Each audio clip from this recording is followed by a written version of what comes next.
بسم اللہ الرحمن الرحیم۔ السلام علیکم۔ کیسے ہیں آپ سب؟ امید ہے کہ آپ سب ٹھیک ہوں گے۔ آج ہم جس ٹاپک کے بارے میں بات کریں گے وہ ہے مسلمانوں کا قبلہ اول مسجد اقصی کی تاریخ۔ مسلمانوں کے قبلہ اول مسجد الاقصی کی تاریخ 5000 سال پرانی ہے۔ یہ زمین پر تعمیر ہونے والی دوسری مسجد تھی اور یہ مسلمانوں کے لیے تیسری اہم ترین مسجد ہے۔ یہ مسجد خانہ کعبہ کی تعمیر کے تقریباً 40 سال بعد تعمیر کی گئی، جس کا کل رقبہ 1,44,000 مربع میٹر ہے اور اس میں 5 لاکھ سے زائد لوگ نماز ادا کر سکتے ہیں۔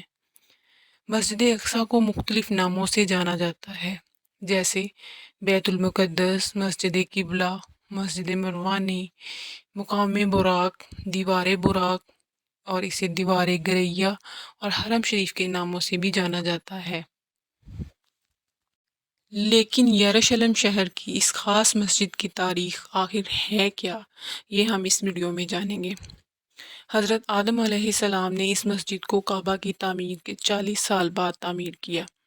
حضرت آدم علیہ السلام کے بعد یہ مسجد نوح علیہ السلام کے دور تک موجود رہی۔ پھر طوفان نوح کے بعد یہ مسجد باقی دنیا کی طرح منہدم ہو گئی۔ حضرت عیسیٰ علیہ السلام کی آمد سے 3000 سال قبل اس مقدس شہر کو کنعان کے لوگوں نے آباد کیا اور اس سرزمین کے نام فلسطین بھی اسی دور میں رکھا گیا۔ اور حضرت ابراہیم علیہ السلام کی آمد سے قبل یوسیوں نے مسجد اقصی کی تعمیر نو کا کام بھی کیا۔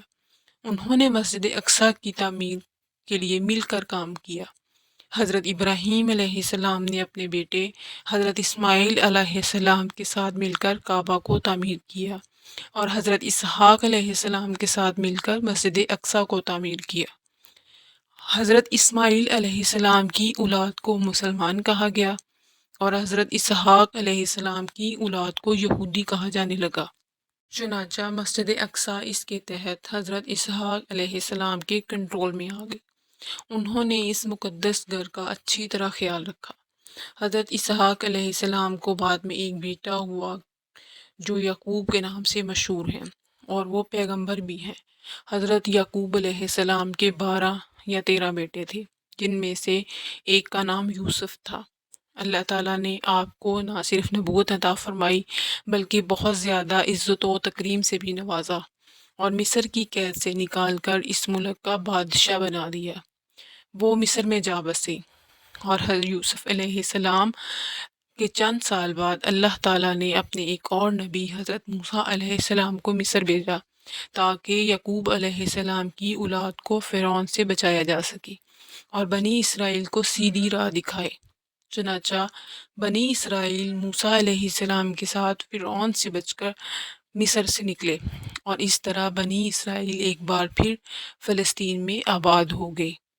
اس کے بعد حضرت داؤد علیہ السلام نے مسجد الاقصی کی تعمیر شروع کی، جو اس وقت کھنڈرات کا ایک حصہ تھی۔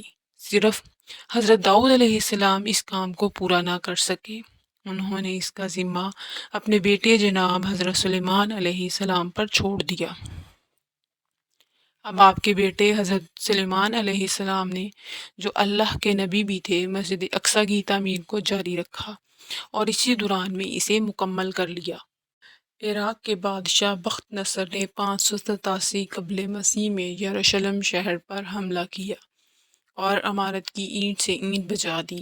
اس نے بڑی تعداد میں یہودیوں کو قتل کر دیا اور ان کے مذہبی صحیفوں کو جلا دیا، لیکن تھوڑے ہی عرصے کے بعد اسے شکست ہوئی، حکومت بھی گر گئی اور ایران کے بادشاہ کوروس نے یروشلم کو فتح کیا اور تمام یہودیوں کو یہاں واپس آنے کی اجازت دی۔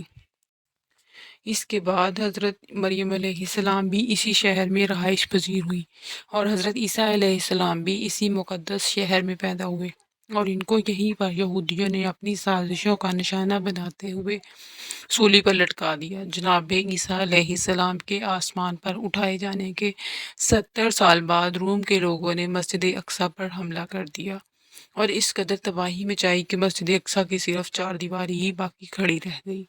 یہودی بھی اس کے بعد کئی سو سال تک نہایت سختی گزارتے پوری دنیا میں ذلیل و خوار ہوتے رہے۔ یہ مسجد آخری پیغمبر کے آنے تک اسی طرح رہی، جب تک کہ واقعہ معراج پیش نہیں آ گیا۔ مسلمان پہلے اس مسجد کی طرف رخ کر کے اپنی عبادات کیا کرتے تھے، لیکن بعد میں اللہ کے حکم سے ان کا قبلہ خانہ کعبہ کو بنا دیا گیا۔ لیکن مسجد اقصیٰ کی عزت اور اس کا مقام و مرتبہ مسلمانوں کے دلوں میں ذرہ برابر بھی کم نہیں ہوا۔ رسول اللہ صلی اللہ علیہ وآلہ وسلم کے وصال کے 6 سال بعد جب مسلمانوں کا لشکر مختلف ممالک کو فتح کرتا ہوا یروشلم کی حد تک پہنچا تو اس وقت وہاں پر عیسائیوں کی حکومت تھی۔ وہ لوگ مسلمانوں کی فوج کو دیکھ کر قلعہ بند ہو گئے اور صلح کے لیے پیغام بھجوایا، اور شرط یہ رکھی کہ اگر مسلمانوں کے خلیفہ خود آئیں گے تب ہی یہ صلح طے قرار پائے گی۔ لہٰذا اس وقت کے خلیفہ یعنی حضرت عمر فاروق جس شہر کے تقدس کا خیال کرتے ہوئے خود چل کر آئے اور بیت المقدس کے حکمران عیسائیوں کے ساتھ معاہدہ کر کے ان کو یہ اعمال نامہ دیا اور اس شہر کے اندر امن و امان کو ایسے ہی قائم رکھا۔ اس معاہدے کے بعد حضرت عمر بیت المقدس کے اندر داخل ہوئے اور یہاں پر 2 رکعت نماز ادا کی، پھر یہاں ایک مسجد بنوانے کا حکم دیا جو کہ اس سے پہلے منہدم اور صرف مٹی کا ایک ڈھیر بن چکی تھی۔ لہٰذا بنو امیہ کے ایک خلیفہ جس کا نام عبد الملک بن مروان تھا، اس نے خلیفہ کے حکم پر مسجد کو دوبارہ سے بنوانے کا کام شروع کیا۔ بعد میں مختلف اسلامی بادشاہوں نے مختلف ادوار میں اس کی مرمت اور تصحیح کا کام جاری رکھا، اور اس کے علاوہ انہوں نے ایک اور وسیع اور عالیشان عمارت بھی قائم کی جس کا نام قوت صغرا رکھا، جو کہ اس وقت سنہری گنبد والی عمارت کے نام سے جانی جاتی ہے۔ سال 1099 میں عیسائیوں کی صلیبی افواج نے اس مسجد پر حملہ کر کے اس پر قبضہ کر لیا اور مسلمانوں کو یہاں سے قتل کر کے بھگا دیا، جس کے بعد نور الدین زنگی بادشاہ نے مسجد اقصیٰ کو واپس لینے کے لیے مہم کا آغاز کیا، لیکن وہ اپنی زندگی کے اندر ایسا نہیں کر سکے۔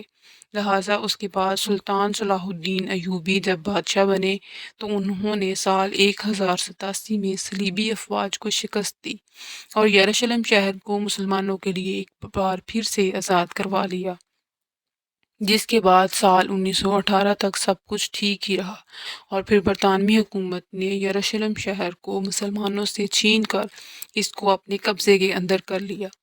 برطانیہ کے قبضے میں یہ شہر آنے کی دیر تھی کہ یہودی یہاں پر تیزی سے آ کر آباد ہونے لگے، کیونکہ باقی دنیا میں ان کو ظلم و اذیت کا سامنا کرنا پڑتا تھا۔ یوں چند ہی سالوں میں ایک بہت بڑی تعداد میں یہودی یہاں آ کر رہنے لگے، اور پھر سال 1948 میں یہودیوں نے اس جگہ پر اپنی ایک الگ ملک یعنی اسرائیل کے قیام کا اعلان کر دیا۔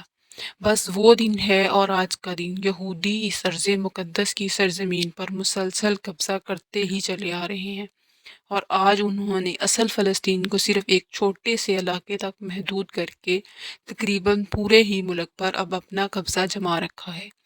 یہودی، عیسائی اور مسلمان تینوں ہی مذاہب کے لوگ آج بھی اس ارض مقدس پر اپنی اپنی ملکیت ظاہر کرتے ہیں، اور کوئی بھی اس سرزمین کو چھوڑنے کے لیے بالکل تیار نہیں ہے، اور یہی وجہ ہے کہ اس ارض مقدس کو لے کر لڑائی جھگڑے اور تباہیاں کسی بھی صورت رکنے کا نام نہیں لے رہی۔ امید ہے کہ آپ کو ویڈیو پسند آئی ہوگی۔ اگر آپ کو ویڈیو پسند آئی تو اسے لائک اور شیئر ضرور کریں اور میرے چینل کو سبسکرائب کریں۔